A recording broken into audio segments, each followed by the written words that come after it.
하나님 감사합니다. 올 한해도 하나님 은혜 가운데 또 지키시고 보호함 받아 여기까지 왔습니다. 우리 삶의 여정 가운데 은혜 도와주시고 또 교회가 여기까지 올 수 있었던 모든 것이 다 하나님의 은혜임을 고백하오니 하나님 영광 받으시고 인도해 주시며 날마다 우리의 삶의 여정 가운데 그리스도 예수 주님께서 베푸르신 그 은혜에 대한 감사함과 소망함이 넘칠 수 있도록 인도하옵소서. 예수님의 이름으로 기도드립니다. 아멘. 인사하겠습니다. 사랑하고 축복합니다. 사랑 축복합니다. 사랑하고 축복합니다.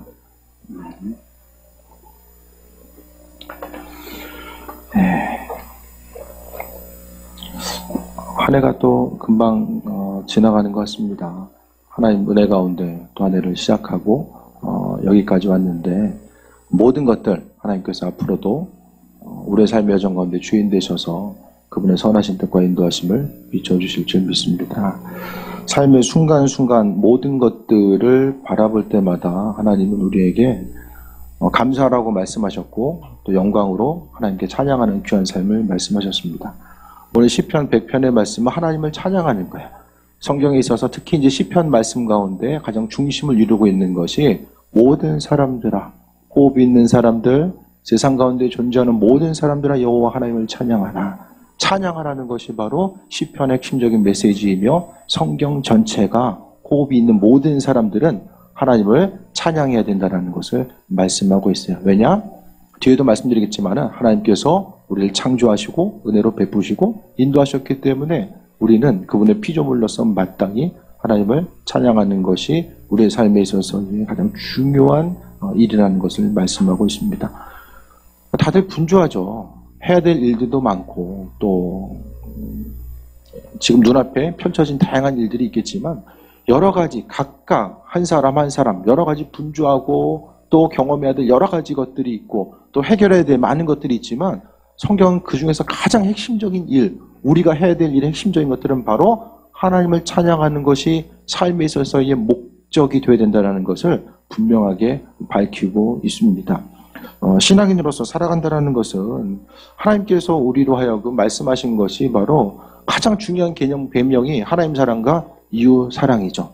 신앙생활 하다 보면 또 일상적으로 사람들을 믿지 않는 사람들을 만나고 살아가다 보면 신앙인으로서 이제 뭐 들려지는 여러 가지 것들이 있잖아요. 그런데 예를 들어서 어떤 문제가 생겼을 때에 그 문제 가운데서 저 성당 다니는 사람이 왜 저럴까? 아니면 절에 다니는 사람이 왜 저러지? 그런 얘기는 별로 들려본 적이 없어요. 근데 교회 다니는 사람이 왜 저러지? 이런 얘기는 많이 듣는단 말이에요. 왜 그럴까? 세상이 교회를 향한 그만큼의 기대함. 그러니까 교인들은 이러이러해야 된다는 것 자체가 특별히 더 교인들 가운데 아주 각인되어 있습니다. 왜 그럴까? 바로 예수님이 그분을 나타내는 것, 그분이 누구인지를 밝히는 것의 핵심을 바로 사랑이라고 말씀하셨고 또 예수 그리스도를 따르는 우리들에게도 그 사랑의 모습을 말씀하셨어요. 이 사실은 믿는 사람이나 믿지 않는 사람이나 동일하게 알고 있다는 것입니다. 그러니까 하나님께서 우리에게 이 사랑의 관점 또 사랑의 계명에 대해서 하나님께서 맡겨주셨기 때문에 우리가 좋든 싫든 간에 그리스도 예수를 주인으로서 또 마음속에 품고 살아가는 모든 이들은 하나의 또 그런 시선 자체가 어려움일 수도 있지만 하지만 하나님께서 우리에게 마땅히 요구하시는 분량이고 또 우리가 신앙인으로서 그리스도 예수를 바라본다고 한다면 그 사실 힘들고 어렵고 또 다른 사람의 시선이 좀 부담스러울 때도 있겠지만 그래도 하나님께서 그 모든 일들을 기쁨으로 감당하고 환난과 어려움이 있다라고 할지라도 오늘 본문은 계속해서 여호와를 찬양할 것에 대해서 말씀해 주고 있습니다. 여호와가 우리 하나님이심을 감사하면서 찬양하라고 이야기합니다. 성경에 있어서의 찬양은 조건적인 찬양이 아니에요. 어떤 것이 이루어졌기 때문에 그것 때문에 감사하는 것이 아니라 무조건적인 찬양함에 대해서 이야기합니다. 하나님께서 창조주 되시고 우리를 만드셨기 때문에 우리는 피조물로서 마땅히 하나님께 감사해야 된다는 것을 성경은 강조하고 있습니다. 오늘 본문은 1절부터 3절 A까지는 하나님을 찬양하러 이야기하고 있고 3절의 B절은 찬양의 이유가 무엇인지를 밝히고 있어요. 그리고 4절에서는 찬양해야 된다, 5절에서는 찬양해야 되는 이유가 무엇인가, 그러니까 다시 말씀드리면 하나님을 찬양해라. 왜 찬양해야 되는가? 그것에 대해서 이유 자체를 밝혀주고 있습니다. 이 추수감사주의를 준비하면서 뭐 일상적으로 이제 반복되는 일상일 수도 있겠지만은 항상 우리가 추수감사주일이 이맘때에 있는 것을 한 해를 돌아보는 것이고 아버지께서 베풀어 주신 은혜가 무엇인지를 돌아보며 나아가는 것인데 그런데 잊지 말아야 될 것은 추수감사라는 것은 주어진 것 때문에 하나님께서 주신 것들이 있기 때문에 감사한다. 이것이 아니라 가장 근본적인 것들은 하나님께서 내 이름을 알고 계시고 나를 자녀로 삼아 주셨다라는 그것이 가장 감사해야 되는 핵심적인 이유가 된다라는 것을 이 시간 또 기억할 수 있게 되길 바랍니다.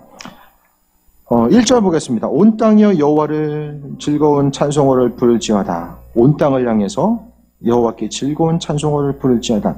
그러니까 우리가 해야 되는 것 자체가 찬양이라고 이야기하는데 찬양에 대해서 표준세번역에 대해서 찬양하라는 것은 우리가 모여서 하나님 향해서 찬송가로 높이고 그것도 이제 이야기하지만 조금 더 포괄적인 의미성 가운데서는 환호성을 울려라. 환호성을 울리는 것이 이제 찬양함의 모습이라는 거예요.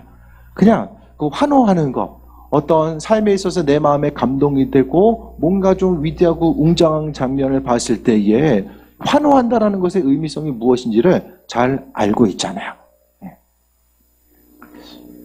영상 보니까 이제 학교에서 그 대학 합격, 그것이 이제 그 학생들이 모여서 학교에서 이제 고3 교실인가 봐요.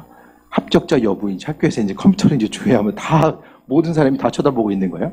그 가운데서 이제 딱 이제 합격이 됐어요. 그랬더니 갑자기 이 뭔가 폭발적인 축제 분위기, 이 환호하는 분위기가 이제 예를 들어서 이제 그런 분위기가 아닐까. 이제 그런 장면을 이제 누가 올려놨더라고요. 그러니까 삶에 있어서 자신이 바라고 원하는 것에 대해서 이루어졌을 때에도 있지만은 우리에게 있어서 하나님이라는 존재 자체, 하나님이 우리에게 어떤 것을 해주셔가 아니라 그냥 존재만으로 인하여서 우리가 환호성을 울리는 것.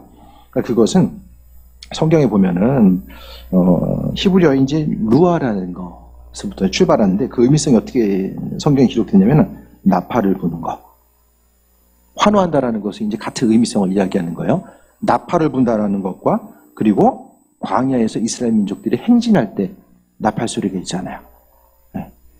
그때에 오늘 본문에 있어서의 찬양을 하는 그 의미성이 쓰이고 또 여리고성이 무너졌을 때에도 이 찬양함의 의미가 쓰여지게 되고 블레셋과의 싸움에 있어서 또한 하나님의 법궤가 이제 나중에 사무엘상 4장 5절에 보면은 법궤 자체가 이제 들어오잖아요.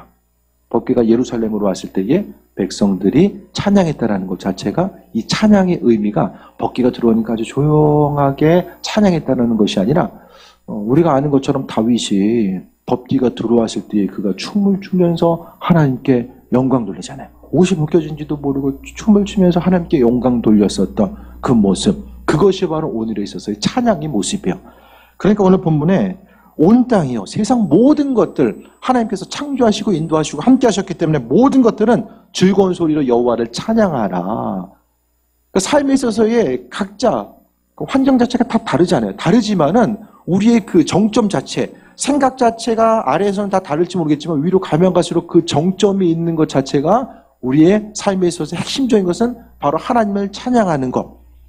이스라엘 민족들에게 있어서 가장 감격적인 순간, 그 광야 가운데 하나님께서 만나 메추라기를 주시고 불과 구름 기둥으로, 불기둥과 구름 기둥으로 인도하셨을 때, 또 뿐만 아니라 적들과의 싸움에 있어서 또 하나님의 은혜를 경험했던 그 순간순간마다 그들은 하나님의 일하심을 경험하고 그것을 통해서 환호했고, 또 순간순간 그들의 삶은 호흡하는 그 순간순간마다 하나님을 찬양하는 모습을 이야기합니다.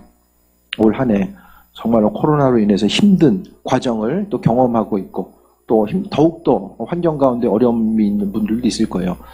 근데 중요한 것은 힘들고 어려운 가운데서도 하나님은 우리의 삶의 전 가운데 주인 되셔서 그분이 할 일들을 성실하게 행하고 계신다라는 거, 그것에 대해서 돌아보는 거죠. 이번에 그 다니엘 기도회 그 간증 시간을 통해서 그 나와 있는 것처럼 그 박광식 문화선교사님, 이분이 한 얘기 중에서 다른 것보다도 예수님의 십자가 고통 앞에서 하나님은 참으셨다라고 하는, 인내하셨다라는 그 생각을 전혀 저는 해보지 못했었는데, 정말 마음속에 어떤 새로운 충격으로 다가왔어요.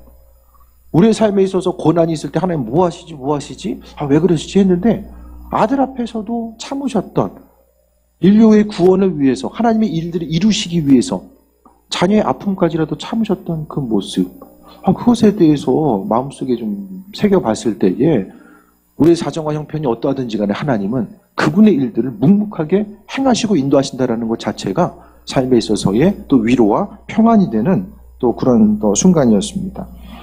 우리의 삶을 통해서 즐거운 찬송을 부를지어다. 찬송을 부른다는 것, 하나님의 하나님 되심에 대해서 기억하면서 나아가는 것. 찬송이라는 것은 바로 주인이에요, 주인. 하나님께서 내 삶의 주인 되심에 대해서 고백하는 거죠. 그러니까 믿음 생활 자체는 핵심적으로 내 삶의 주인이 하나님 되심에 대해서 고백하는가, 고백하지 못하는가. 고백했다라고 한다는 것은 머리로 단순히 인식하는 것이 아니라 삶에 있어서의 중심 자체가 하나님임을 고백하는 삶의 여정을 살아간다는 것을 이야기하거든요. 아주 단순하게 봤을 때에 입술로서 항상 내 삶에 있어서 선택의 문제 있을 때에 하나님께서 그 문제 가운데 그 선택의 문제를 하나님께 내어드리는 거죠. 그래서 선택권을 내어드리고 하나님께서 바라시고 원하신 일들이 무엇인지를 또 생각하면서 나아가는 것. 그러니까 찬송은 아버지께서 주인 되심을 기억하는 사람들만이 찬송할 수 있고, 그 존재감 자체가, 하나님에 대한 존재감 자체가 미미하면은 그분의 말씀 따라 살아갈 수도 없고 찬송하는 것도 삶에 있어서 별로 의미가 없다라는 거예요. 입술로서 찬송한다는 것은 그분이 주인 되심을 고백하는 거죠. 올 한 해 우리의 삶은 어떠셨습니까? 주인 되신, 아버지께서 주인 되시는 삶을 살아왔습니까? 아니면 내가 주인입니까? 단일 기도회 뿐만 아니라 이 간증의 모든 것의 핵심은, 질문은 똑같아요. 주인이 누구냐? 모든 간증의 핵심은 하나입니다. 주인이 누구냐? 그걸 물어보고 있는 거예요. 주인이 누구인지 모르는 그 삶의 여정 가운데 주인이 누구인지를 확실히 깨달아 알 것에 대해서 이야기하는 거죠. 주인이 모르면 문제는 죄를 지어도 죄가 죄인 줄 모릅니다. 주인이 내가 되면 내 스스로 모든 것을 헤쳐나가야 되는 거예요. 나의 방법대로 내가 헤쳐나가야 되고 환난과 어려움, 이어나갈 수 있는 모든 문제들 내가 다 해결해야 됩니다. 그것이 바로 주인 되시는 분, 하나님이 아니라 내가 됐을 때에 나타나는 문제죠. 그러니까 우리가 하나님 말씀대로 살아가는 거, 아주 단순하게 보게 되면 우리가 예배 시간으로 모인다는 거, 예배 시간을 구별한다는 것, 시간을 구별한다는 것은 이 시간, 하나님을 향하여서 내 삶의 시간의 중심이다. 바로 하나님 한 분이십니다. 그것 때문에 사실 모이는 거예요. 찬양하고 경배함에 있어서 하나님, 내 시간, 소중한 시간을 하나님께 구별해서 나아가기 원합니다. 이 시간의 주인 되시는 분이 바로 하나님 한 분 되십니다라고 고백하는 것이 예배의 시간입니다. 이 시간, 예물로서 드려지는 것도 마찬가지죠. 주께 예물로서 드린다는 것은 내가 내 힘 가지고 살아가는 것이 아니라 하나님께서 내 방법, 내 삶의 정안에 함께 하시고 인도하시며 하나님의 방법대로 살아가겠습니다. 내가 돈의 돈의 노예가 되지 아니하고 모든 것 아버지께서 베푸시고 인도하심을 통해서 살아가겠습니다라고 고백하는 거죠. 주일 성수나 또 11조 예물 드리는 것도 마찬가지죠. 아주 단순하게 보여지는 것들은 그거예요. 내 삶의 주인 되시는 분이 하나님 되십니다. 내가 시간에 내가 바라고 원하는 그 시간의 노예가 아니라, 내가 돈의 노예가 아니라 모든 것 하나님으로부터 공급받음으로 내가 살아가겠습니다라고 믿음으로 선택하고 나아가는 거죠. 그 삶의 여정 가운데 하나님은 주인 되시는 것, 그러니까 하나님이 주인 되심을 내 삶을 통해서 어떻게 표현하고 나아갈 것인가, 그것이 바로 신앙생활이라고 이야기합니다. 신앙생활의 핵심 자체는 내 삶에서 주인, 내 시간과 내 열정과 내 마음의 비전과 모든 것에 있어서의 주인 되시는 분이 하나님 한 분 되신다는 그 믿음의 고백, 그것이 바로 하나님을 찬양하는 자에 있어서의 핵심적인 내용이죠.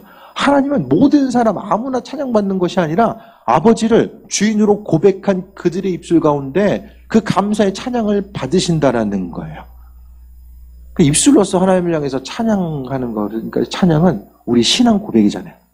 찬양의 구절구절은 계속해서 우리 신앙 고백입니다. 그냥 머리 따로 생각 따로 말 따로가 아니라 신앙의 고백입니다. 그래서 여호와께 즐거운 찬양을 부를지어다. 그러니까 찬양하는 것 자체가 우리에게 즐거움이 있어야죠. 억지로가 아니라 하나님께서 주인 되시고 내 삶을 감싸 주시고 인도하심에 대한 경험함이 있으면은 그것 자체가 기쁨과 감사함으로 나아갈 수 있게 됨을 이야기하고 있습니다. 그럼 여호와를 찬양하는 삶은 어떤 삶이냐? 2절에 봅니다. 기쁨으로 여호와를 섬기며 노래하며 그 앞에 나아갈지어다 라고 이야기합니다.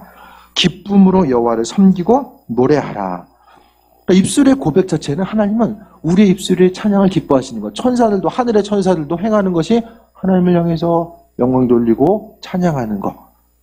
하나님께서 거룩하십니다. 거룩하십니다. 하나님의 거룩하심을 높이고 찬양하는 것이 바로 천사들이 하는 아주 핵심적인 그들의 일이죠. 우리 또 마찬가지입니다. 주께서 우리를 은혜로 베풀어 주시고 인도하셨는데 기쁨으로 여호와를 섬길 것에 대해서 말씀하고 있습니다. 섬긴다라는 것, 성경은 그 섬기는 것과 그러니까 그 하나님을 향해서 섬기고 나아가는 것, 섬긴다라는 것은 말씀에 대해서 주인 되심에 대한 순종함을 가지고 있는데 노래하고 섬기며 노래한다라는 것이 또 하나님을 찬양하고 그분을 높이는 아주 핵심적인 이유입니다.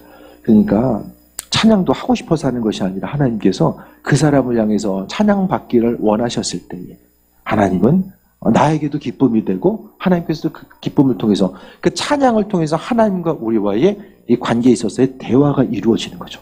찬양이 또 하나의 기도가 되어서 주께 영광 돌리는 삶을 살아갈 수 있게 됩니다. 3절 봅니다.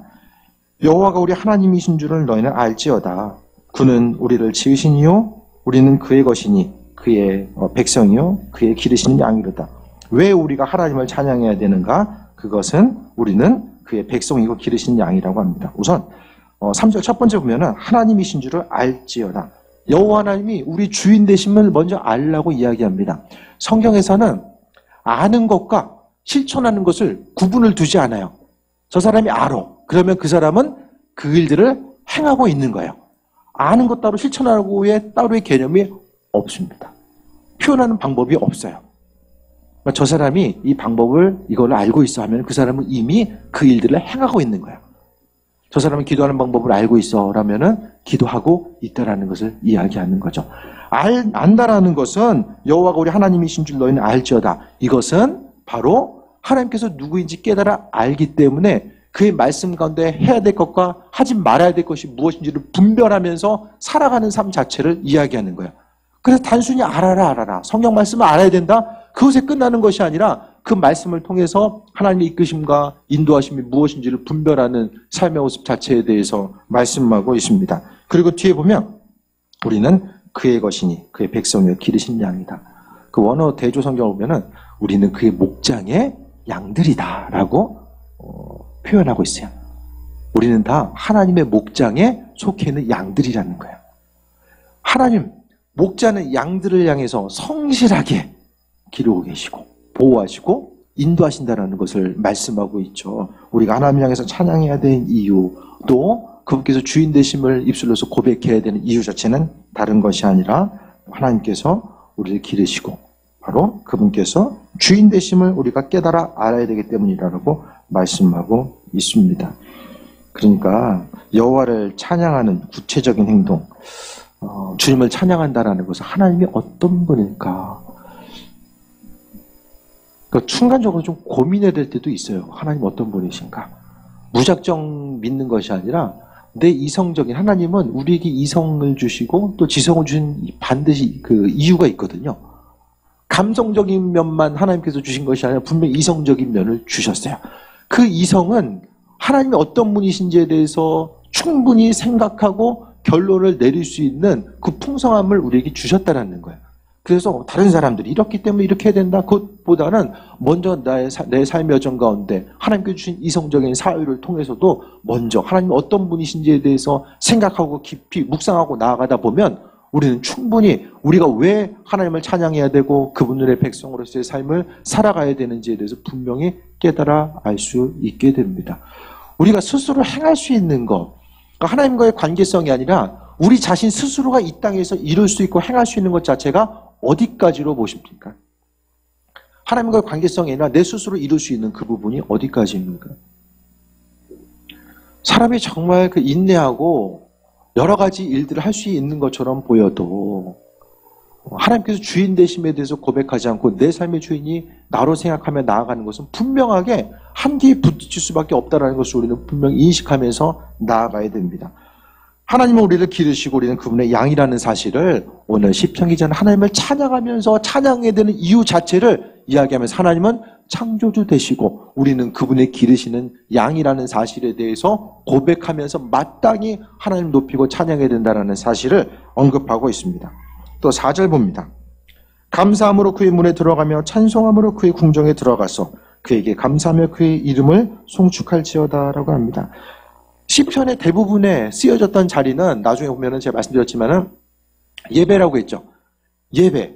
그래서 오늘 본문에 문에 들어가는 것과 궁정에 들어가는 것은 성전을 이야기하는 것이고 바로 하나님의 거룩한 집, 성소를 이야기하는 거예요. 그래서 감사함으로 그의 문에 들어가라는 것은 우리가 이 시간 예배자 가운데 모여서 해야 될 아주 중요한 것이 바로 찬양이라는 것. 또 말씀 가운데 우리가 그분의 인도하심과 예배하심을 바라보는 거죠. 그래서 그의 문에 들어가면 찬송함으로 궁정에 들어가고 감사. 그러니까 4절에 보니까 감사와 찬송과 감사와 송축이라는 말이 들어가 있어요. 감사와 감사하는 것 자체가 하나님 향해서 높이고 영광 돌리는 것. 감사가 무엇인지 좀 느낌이 오세요? 본문을 통해서 감사하는 삶을 살아간다라는 것, 아버지께서 주인 되시는 삶을 살아간다라는 것 자체가 무엇인지 오늘 본문을 통해서 좀 느낄 수 있었으면 좋겠습니다.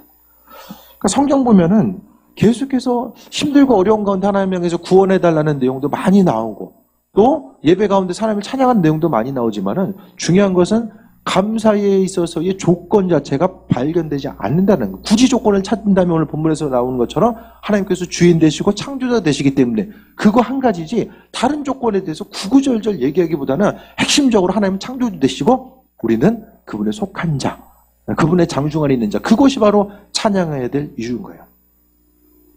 그러니까 하나님은 우리의 삶에 있어서 힘들고 고난 가운데 있다라고 할지라도 찬양하라고 말씀하고 있고 또 그분과의 관계성 가운데 우리 입술의 고백이 마땅히 써져야 될 것이 바로 찬양이라고 말씀하고 있습니다. 근데 그 찬양은 무엇입니까? 환호성이라고 이야기합니다. 환호성. 그러니까 하나님께서 말씀하시는 찬양이 그 분량이 바로 환호성이에요. 충성함의 분량은 죽도록 충성하라고 말씀하고 있잖아요. 하나님께서 찬양함에 있어서의, 그러니까 성경에서의 여호와를 찬양할지어다 즐거이 그분을 부를지어다. 그것에 있어서의 그런 전체적인 분위기와 느낌이 무엇인지를 오늘 본문을 통해서 알 수 있게 되기를 바랍니다. 그의 이름을 송축하는 것. 계속해서 감사하라, 감사하라, 감사해야 되는데 기쁨으로 감사하고 그분을 송축하고 나아가는 그 모습에 대해서 이야기하는 거예요. 그래서 우리의 사정과 형편이 힘들고 어렵다고 할지라도 하나님 끊임없이 감사에 대해서 말씀하고 있습니다. 5절에 왜 또 감사해야 되냐? 여호와는 선하시고 그의 인자하심이 영원하고 그의 성실하심이 대대에 이르리로다라고 이야기합니다. 하나님은 선하시대요. 우리가 생각하는 것보다 훨씬 더 하나님은 선하시다. 우리 시편 기자가 생각해도 하나님은 선하신 분이에요. 선하신 분.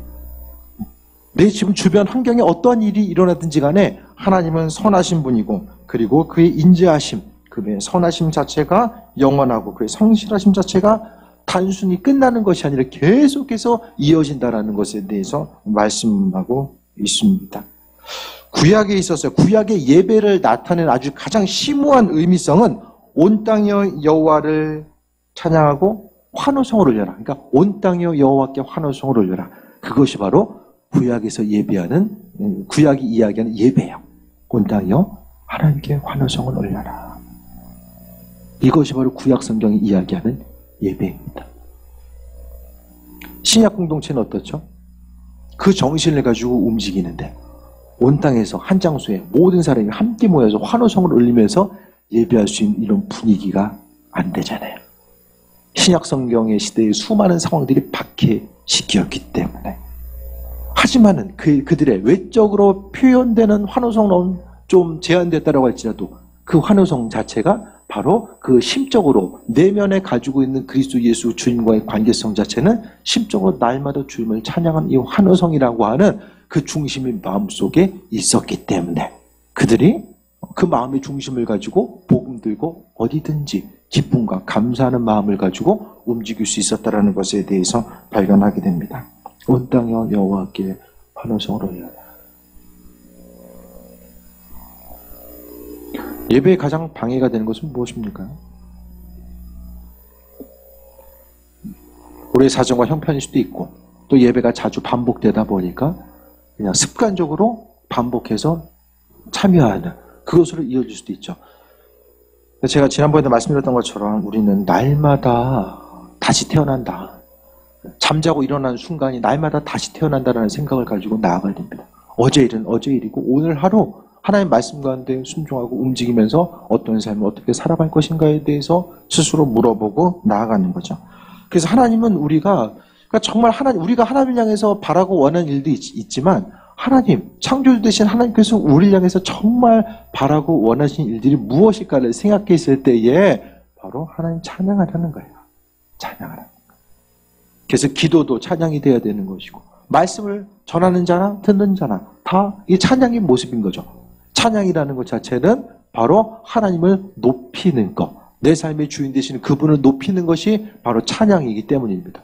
순간순간 하나님은 우리의 주인 되셔서 은혜로 이끄시고 인도하시고 함께 하시기 때문에 그분과의 관계성 가운데 우리는 세임없는 존재한 삶을 살아가야 됨에 대해서 말씀하고 있습니다. 이 추수감사주일뿐만 아니라 우리의 삶에 펼쳐지게 되는 여러 가지 다양한 환경들 그 가운데서 올 한 해를 마무리하고 내년을 준비함에 있어서 찬양을 하는 거예요. 그래서 찬양함에 있어서의 그 먼저 선행되어야 되는 조건 자체는 하나님이 누구인가 내 삶의 주인 되시는 분이라는 사실에 대해서 또 기억하고 앞서 말씀드렸던 것처럼 성경은 아는 것과 행동하는 것을 구분짓지 않는다라고 말씀드렸죠. 그것을 알았다라고 한다면 삶에 있어서 구체적인 행동과 이 선택권 자체를 하나님께 맡겨드리고 나아가는 거죠. 그 선택권을 하나님께 맡겨드리는 사람은 환난과 어려움이 있어도 그것 때문에 넘어지지 않아요. 왜? 하나님께서 행하실 것에 대한 기대함과 소망함이 있기 때문에. 그런데 머리로는 알고 있고 행함으로 움직이지 못하는 사람들은 결국 스스로의 인생을 스스로 책임지고 나아가는 거죠. 아버지께서 주인 되심을 그런 삶을 살지 않기 때문에 스스로의 삶을 스스로 책임지고 살아갈 수밖에 없는 거예요.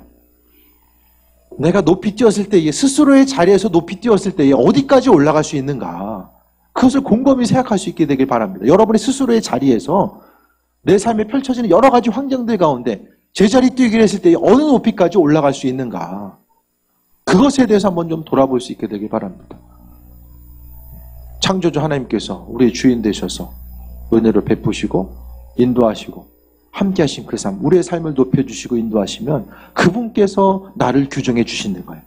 내가 누구인지를 내 스스로의 능력과 내 관점을 통해서 내가 누구인지를 나타내는 것이 아니라 하나님께서 내가 누구다라고 너는 이런 사람이야. 너는 이 자리에 있을 사람이야. 그 모든 규정 자체는 하나님께서 만들어 주시는 거예요. 그것에 대한 믿음이 있는 사람은 그 믿음대로 살아갑니다. 그 믿음대로 살아가는 삶이 한순간 하루하루 모여지다 보면 나도 모르는 사이에 그 위치에 내가 가 있는 거예요. 주님 깊게 만나시고 내가 누구인지 하나님이 누구인지 이 관계성이 먼저 정립이 돼야 됩니다. 예배에 참여하는 것도 중요하지만 먼저는 그 관계의 정립성이 이루어지지 않는다고 한다면 하나님께서 허락하신 많은 것들을 마땅히 누리고 소유하고 누려야 될 그 모든 것들을 누리지 못하면서 살아가는 거죠. 오늘 말씀을 통해서 여호와가 우리 하나님이신 줄을 깨달아 알고 온 땅이여 여호와를 찬양하라고 말씀하고 있습니다. 아버지께서 주인 되시는 그 온전한 삶, 그 주인 되시기 때문에 기쁨과 소망함을 가지고 살아가야 되는 것이 바로 우리의 삶의 중심이 되어야 된다는 것을 다시 한번 돌아보시고 왜 감사해야 되는가. 단순하게 성경은 아버지께서 창조주 되시고 우리는 그분의 기르신 양이기 때문에 하나님은 선하시고 인자하시고 그 예비하심 그 은혜가 무궁하시기 때문에 우리가 마땅히 그분을 향한 신뢰함을 가지고 감사해야 된다는 것을 언급하고 있습니다. 아버지께서 주인 되신 또 성경을 통해서 찬양 이 시간을 통해서 우리가 하나님을 찬양한다라는 것의 의미가 뭘까? 그것에 대해서 다시 한번 돌아보시고 날마다의 삶이 그리스도 예수 주님을 찬양하고 높이는 그 존귀한 삶으로 이어지게 되길 주의 이름으로 축원드립니다. 오늘 주신 말씀 기억하면서 기도합니다. 하나님께서 창조주 되시고 인도주 되심으로 인해서 우리가 더 기쁨과 감사함 가운데 나아가기 원합니다. 하나님께서 우리 가장 바라고 원하시는 것이 찬양의 고백임을 우리가 깨달아 알게 하시고 주께 영광 돌리는 귀한 삶을 살기 원합니다. 우리 함께 주신 말씀 붙들고 통성으로 기도합니다.